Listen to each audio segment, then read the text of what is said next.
राघव ने उस आवाज़ को ध्यान से सुना। वो आवाज़ बच्चों के कमरे से आ रही थी। राघव और सुनीता भागकर ऊपर बच्चों के कमरे में पहुँचे। राम सिंह भी उनके पीछे पीछे कमरे में गया। राघव ने देखा कि डॉली रो रही थी। वो फिसलकर गिर गई थी और उसके हाथ में चोट भी आई थी। सुनीता दवाई का डब्बा लेकर आई और उसने डॉली को दवाई लगाई। राघव ने डॉली से कहा, चिंता मत करो बेटी, तुम बहुत जल्द ही ठीक हो जाओगी। सभी लोग फिर से नीचे आ गए। राघव ने राम सिंह को रात में घटी पूरी घटना के बारे में बताया। राम सिंह ने राघव से कहा, मालिक, आपका कोई भ्रम होगा। मेरा तो कोई भी बच्चा नहीं है। हो सकता है आपने कोई बुरा सपना देखा हो। नहीं, वो कोई सपना नहीं था, राघव ने चिल्लाकर कहा। उस घटना के बाद राघव और सुनीता काफ़ी घबरा गए थे। राघव ने कहा, खैर छोड़ो, हमें कोई नुकसान तो नहीं हुआ ना। राघव को ड्यूटी पर भी जाना था, इसलिए सुनीता नाश्ता बनाने चली गई। राघव ड्यूटी जाने के लिए तैयार होने के लिए चला गया। थोड़ी ही देर में सुनीता ने नाश्ता बना दिया। राम सिंह बाहर बगीचे में जाकर काम करने लगा। जाकर नाश्ता किया और वो ड्यूटी चला गया। सुनीता घर में कुछ काम कर रही थी। तभी उसे कहीं से खट खट की आवाज़ सुनाई दी। सुनीता ने इधर उधर देखा, पर वहाँ कोई नहीं था। सुनीता ने ध्यान से सुना तो वो आवाज़ घर के नीचे से आ रही थी।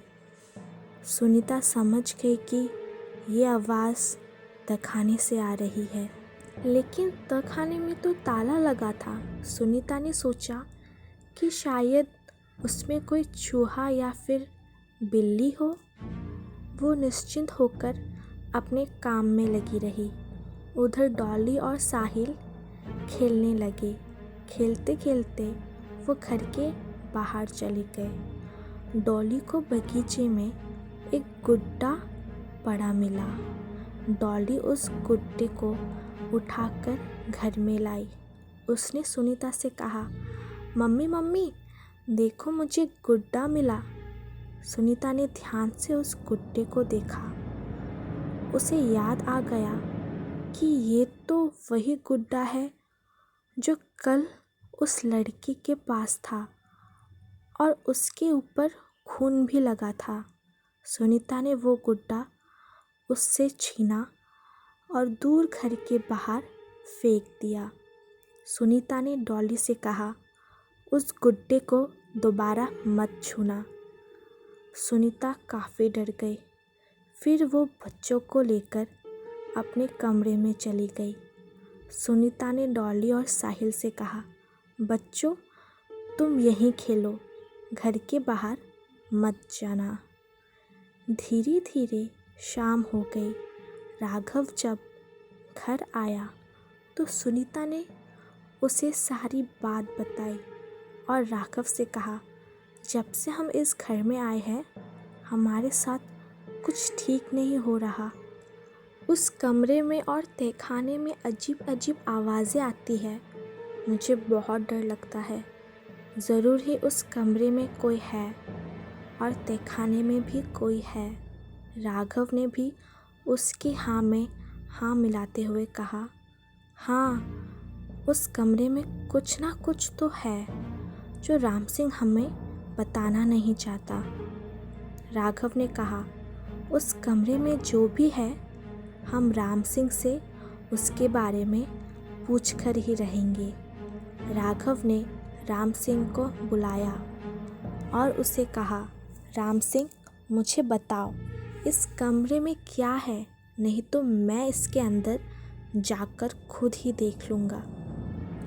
राम सिंह ने कहा, साहब, अगर आप सच जानना ही चाहते हैं तो सुनिए, लेकिन इस कमरे को मत खोलिएगा। आज से लगभग 10 साल पहले यहाँ पर एक औरत रहती थी जिसका एक लड़का भी था। वो औरत बहुत बदसूरत थी, इसलिए उसका पति हर समय उसे मारता पीटता रहता था। उसका पति एक शराबी था। एक दिन उसने बहुत शराब पी रखी थी। वो घर आया और उस आदमी ने उस औरत को बहुत मारा और उसे अधमरा करके इसी कमरे में बंद कर दिया। उसने लड़के को भी इस कमरे में बंद कर दिया।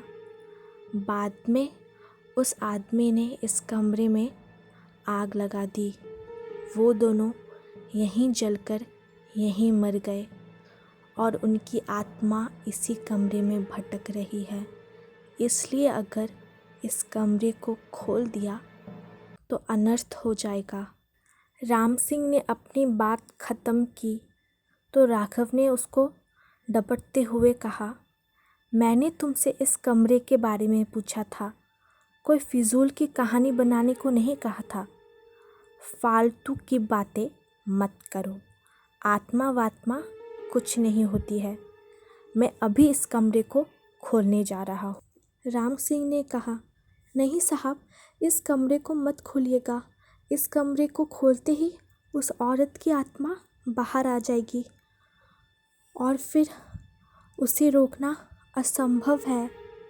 राघव ने राम सिंह की एक भी नहीं सुनी और उस कमरे को खोलने के लिए एक हथौड़ा ले आया। राम सिंह ने राघव को कहा, एक बार फिर सोच लीजिए साहब कि आप क्या करने जा रहे हैं। आप अपनी जान को खतरे में डाल रहे हैं, लेकिन एक बार इन छोटे से मासूम बच्चों के बारे में भी सोच लीजिए। इतने सालों में अकेले रहते रहते तुम्हारा दिमाग भी फिर गया है। तुम्हें तो हर जगह भूत ही नज़र आता है। राघव ने उसकी बातों को नज़रअंदाज करते हुए कहा। सुनीता ने राघव से कहा, तुम इसकी बातों पर ध्यान मत दो, ये तो डरपोक है। तुम इस ताले को तोड़ दो। राघव ने उस कमरे के ताले पर ज़ोरदार हथौड़ा मारा। ताले पर जंग लग चुकी थी, इसलिए वो एक ही झटके में टूट गया। राघव ने कुंडी से ताला निकाला और सुनीता को पकड़ा दिया। उसने दरवाजे की कुंडी धीरे से खोली। राघव ने दरवाज़ा खोलने की कोशिश की, पर उससे दरवाज़ा नहीं खुला। दरवाज़ा काफ़ी दिनों से बंद था, इसलिए वो खुल नहीं रहा था। राम सिंह एक तरफ खड़े ये सब देख रहा था। राघव ने सुनीता से कहा, मेरी मदद करो, मुझसे ये दरवाज़ा नहीं खुल रहा। अब सुनीता और राघव दोनों ने दरवाजे पर धक्के मारना शुरू कर दिए। दरवाज़ा एक झटके के साथ खुल गया। राघव ने अपना एक पैर अंदर रखा।